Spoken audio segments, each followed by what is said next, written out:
Hello guys, welcome to Global Happenings. Today we have a trending news here for you. And the headline of the news reads, Federal government regrets as Buhari ministers begs US billionaire. See details. But before we continue with details of the news and further analysis, we'd like to encourage you to please subscribe to our channel by clicking on the red subscribe button and also on the bell icon so as to get notification anytime we publish videos on YouTube. All right, let's look at the news in detail. The federal government has withdrawn the plea by the Ministry of Finance, Budget and National Planning demanding ventilators from a United States billionaire Elon Musk in order to provide treatment for the coronavirus patients within Nigeria.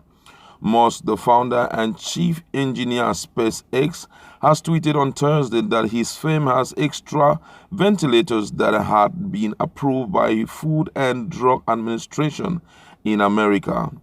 According to him, his tweet reads, "We have extra FDA-approved ventilators.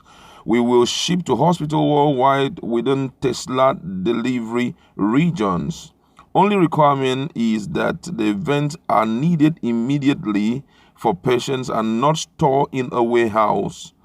In an earlier response, the Minister of Finance, Budget and National Planning had shown willingness to receive the kind gesture, opening up on the need of 100 to 500. The minister tweeted, "Dear Elon Musk at Tesla, Federal government of Nigeria needs support with 100 to 500 ventilators to assist with COVID-19 cases rising every day in Nigeria." Following the immediate backlash from the public, however, Yenusa Tanko Abdullahi, the special advisor to the Minister on Media and Communication, issued a disclaimer that the unauthorized post made with the ministry's verified Twitter handle is regrettable and therefore brought down.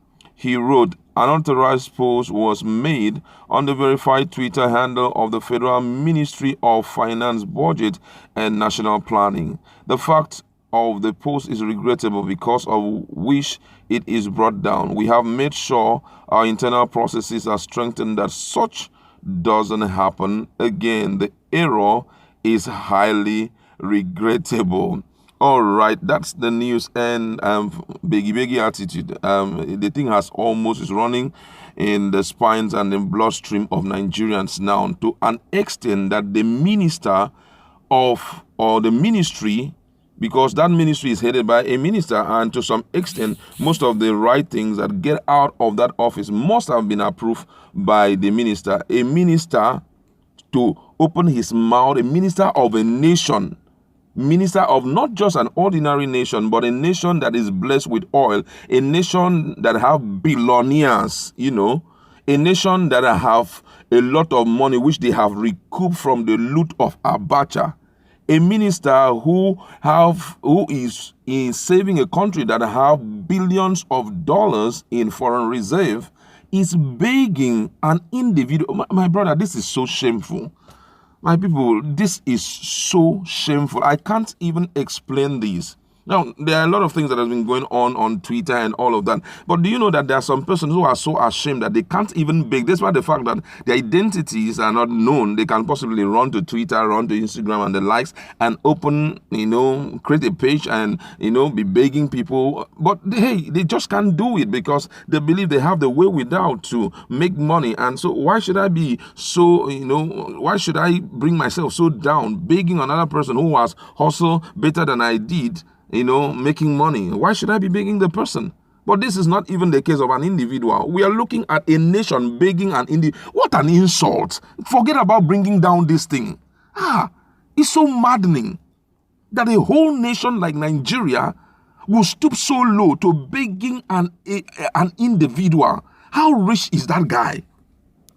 How rich is Musk that Nigeria, with all our human resources, with all our intellect, with all our natural resources that God has blessed us with so much money that we make on a daily basis, we are stooping that low to begging, not even buying. You are begging just because you have seen someone who have this, philanthropic attitude coming up to say, hey, we've got as much as this. We now had to go. Not even a hospital in Nigeria soliciting for it.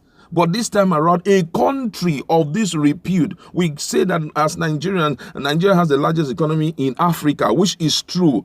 We do not even have the largest economy in Nigeria. We have billionaires in Nigeria for just a short period of time where they have been putting demands on, solving this issue of COVID-19. Look at the list of persons who have offered 1 billion, some 2 billion, some 2.5 billion naira to the federal government. They're not even borrowing the federal. They're like, oh man, just take a little out of my pocket and see how you can fix this whole thing, because we're tired of, having this thing being talked about in our country, which means that we have people who can finance that, who can, why instead of that, why not just call a few of them and say, well, I think we have need for this and this and this and this.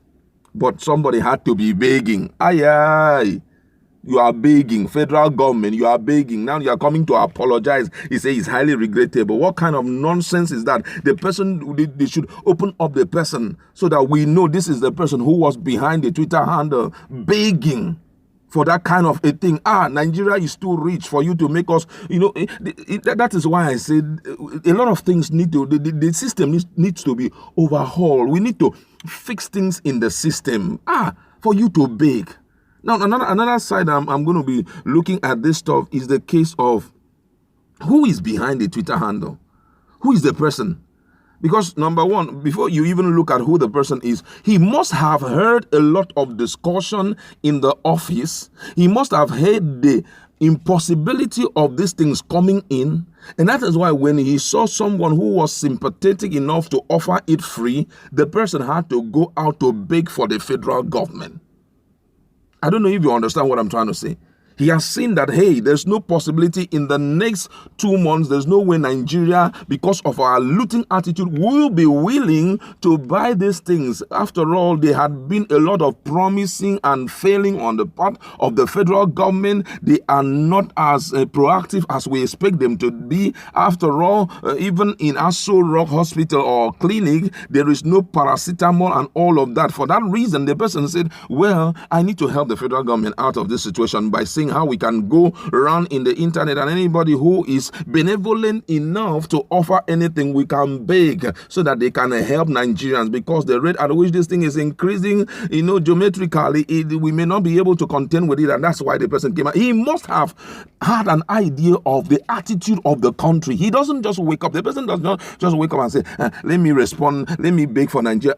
You can't tell me that in a home, a child that is well fed, a child that anytime he places demand on anything, the father provides, that child will have a need, and for a short period of time, because the father is unable to provide that need, the child will go begging. Impossible. Knowing, at least my father has a track record, I know that just give him the next 3 months, he's going to put things right. So the child can't go begging. But the person sitting at that position has a head, maybe in a meeting, or maybe during the time that they are talking with the Minister of Finance and the rest, hearing the issue of there is no money, despite the fact that they are paying the president huge amount of money, they are paying the vice president huge amount of money. How about our senators? They are paying them huge amount of money. How about the revenue that come in from NNPC? How about the revenue that come in from Federal Inland Revenue Service, from other revenue generation point?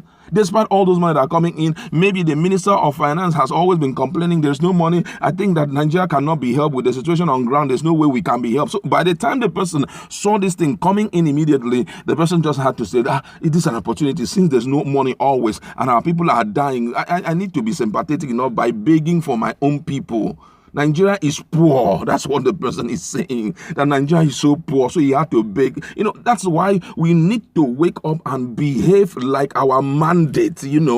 Our mandate, when we roll it out during the time we were campaigning for the office of presidency or campaigning for the office of governor or whatever, we had told the people that, hey, if we don't perform at this time, stone us. You gave us a powerful mandate, and Nigerians were highly expectant that, everything that we need will be supplied without any stress, without any struggle. But here we are struggling in every aspect. Look at virtually all the countries of the world. Whenever there's a close down like this, there is a stimulus package that they give to all their citizens just to make sure that, they can obey and understand the fact that they have to stay back at home during this period so that they won't be spread. But look at Nigerians. Nobody is obeying the lockdown. Instead, we are seeing clashes between the security operative and also the people. Why? We can't stay back at home knowing that our system, it does not permit the government helping us back home, since we cannot be helped and since the system is not even working well. Okay, stay back at home. Well, I can stay hungry and then they'll be watching film and then be knowing what is going on. But even when they are staying back at home,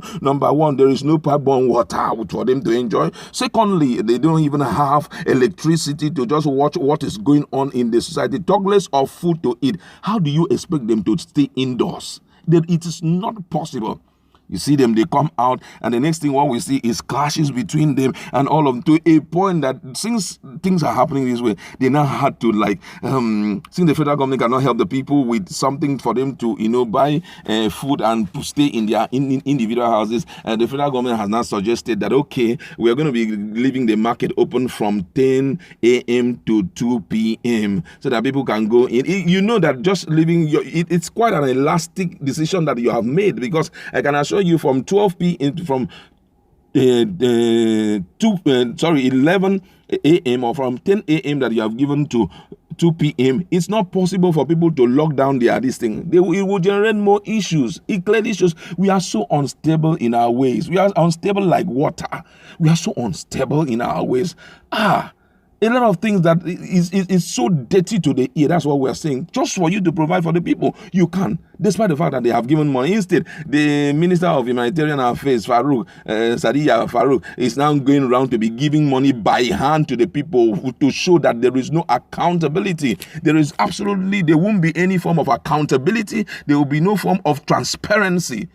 Those people, okay, meet up with the people, okay, whatever, go around with some bank officials and say, be following us, whoever that is there, give them, let them, for accountability's sake, let them give you account number. Immediately you go, they pre-generated account numbers in the bank. Or what those people, this is money for stimulus. Like in America, they issue out checks, stimulus checks to people. They collected the money. But in our own case, it's difficult. That cannot be done.